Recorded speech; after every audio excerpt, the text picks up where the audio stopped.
Hi friends, இன்றைக்கி சூப்பரான சுவையான புளி சாப்பாடு எப்படி செய்கிறதுன்னு பார்க்கலாம்.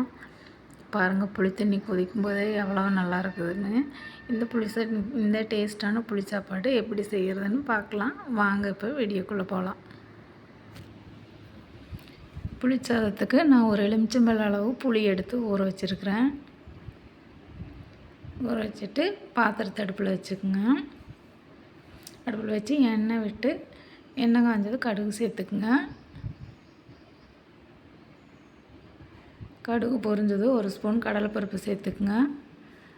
கூடவே கடலமுத்து சேர்த்துக்குங்க. நான் பச்சை கடலமுத்து சேர்த்துருக்குறேன். இப்போ கட் பண்ணி வச்சுருக்கிற சின்ன வெங்காயம் சேர்த்துக்குங்க. சேர்த்து நல்லா கலந்து விட்டுக்குங்க.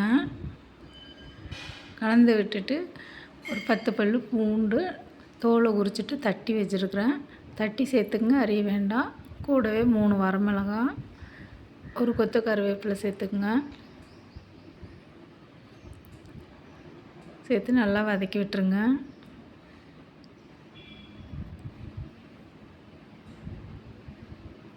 வெங்காயம் நல்லா வதங்கட்டும்.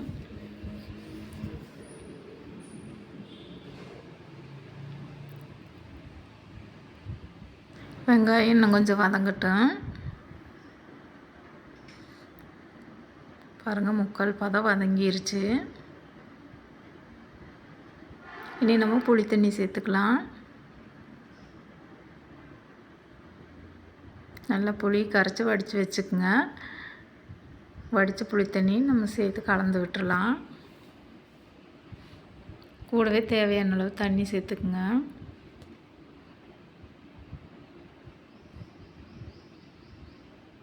பாருங்கள், இந்தளவு நான் தண்ணி சேர்த்துருக்குறேன்.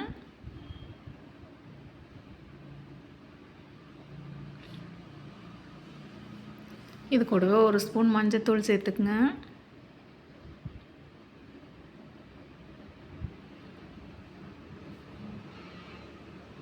மஞ்சத்தூள் சேர்த்து நல்லா கலந்து விட்டுருங்க.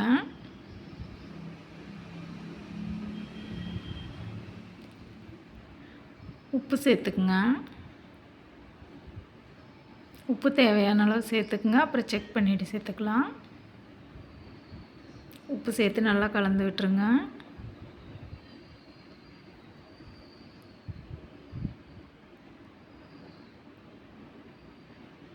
புளி நல்லா கொதிக்கட்டும். நல்லா பச்சை வாசம் அடங்குற அளவு கொதிக்கட்டும்.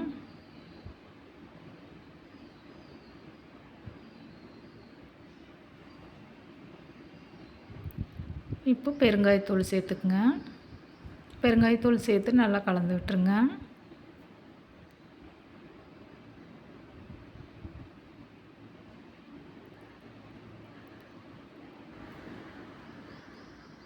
இப்போ மல்லித்தழை சேர்த்துக்கலாம். மல்லித்தழை சேர்த்து நல்லா கலந்து விட்டுருங்க.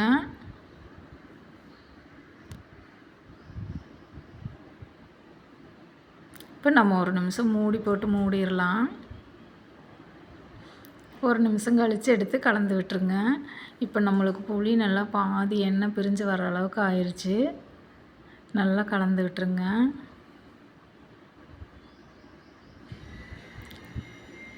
பாருங்கள், இப்போ இந்தளவு இருக்குது. நம்ம இன்னும் ஒரு நிமிஷம் மூடி போட்டு நல்லா கொதிக்க விட்டுறலாம்.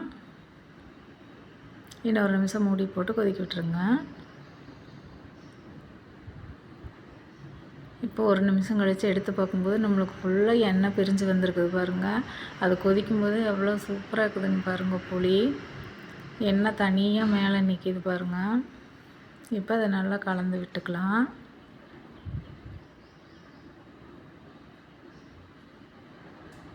பாருங்கள், நம்மளுக்கு இப்போ புளி ரெடி ஆயிடுச்சு. இப்போது வெந்தயப்பொடி சேர்த்துக்கலாம். வெந்தயத்தை வறுத்து அரைச்சி வச்சுருக்கிறேன். இது வெந்தயப்பொடி நம்ம கடைசியாக சேர்த்துக்கலாம். ஃபஸ்ட்டே சேர்த்து கொதிக்க வைக்கும்போது நம்மளுக்கு கசப்பு வந்துடும். அதனால் வெந்தயப்பொடி நம்ம கடைசியாக புளியெல்லாம் கொதித்து முடிச்ச முன்னாடி சேர்த்துக்கலாம். இப்போ நல்லா கலந்து விட்டுருங்க.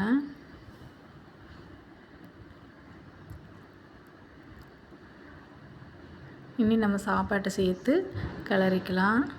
நான் ஒரு 3 டம்ளர் அளவுக்கு அரிசி எடுத்து சாப்பாடு வச்சுருக்கிறேன். இப்போ அதை கொட்டி நம்ம கலந்துக்கலாம்.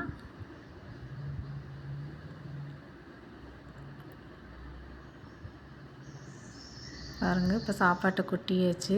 இப்போ இதை நம்ம நல்லா கலந்துக்கலாம்.